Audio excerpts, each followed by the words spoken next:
Alors José Gonçalves, ergonome de l'activité, j'interviens sur des actions qui peuvent aller de l'aménagement de l'espace à le fait d'imaginer le travail de demain, de voir comment l'humain au travail travaille avec d'autres, coopère.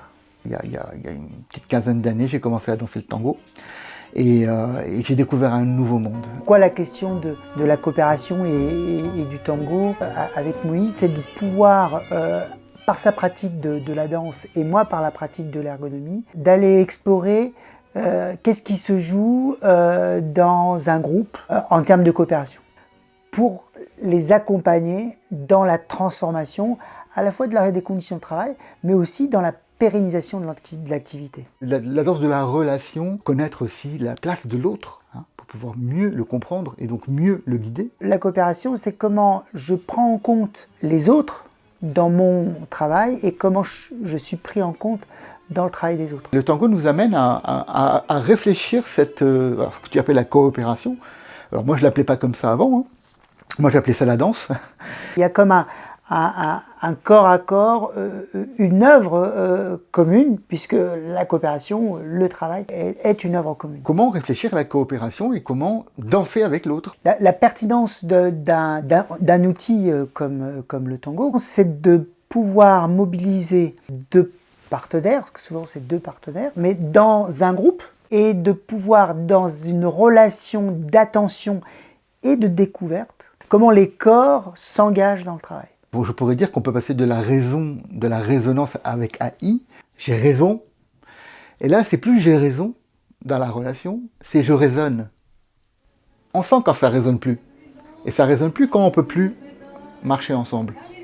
Cet outil-là du tango nous met face au réel de la situation. On a dans notre imaginaire, dans notre représentation, une danse un peu de séduction, un peu... Alors qu'en fait, de ce que j'ai compris, quand on va au-delà de cette représentation, c'est que cet équilibre, ça fait partie de ces danses qui vont justement chercher dans l'ici et maintenant de l'acte à vivre quelque chose pour que ça soit beau, ça soit utile, même s'il y a un effort.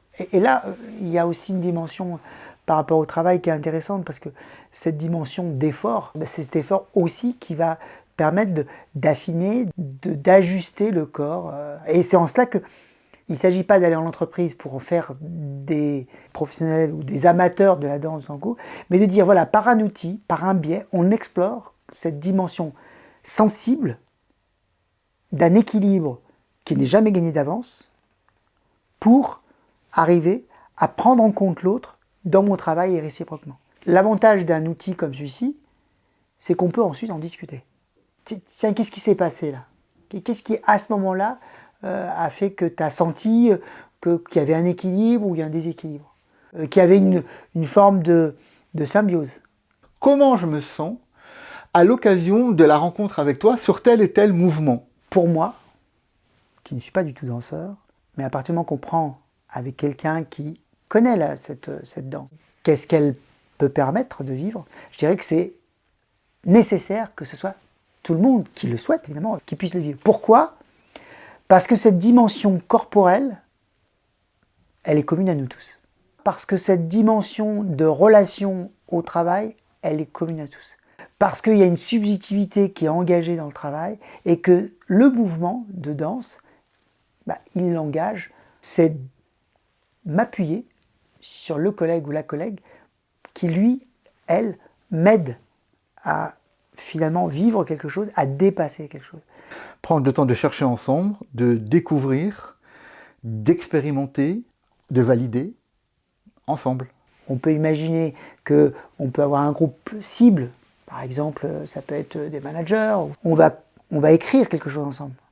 Et que pourquoi pas, à un moment, on va explorer cette danse avec ces différents corps et responsabilités pour qu'ensemble ils se retrouvent.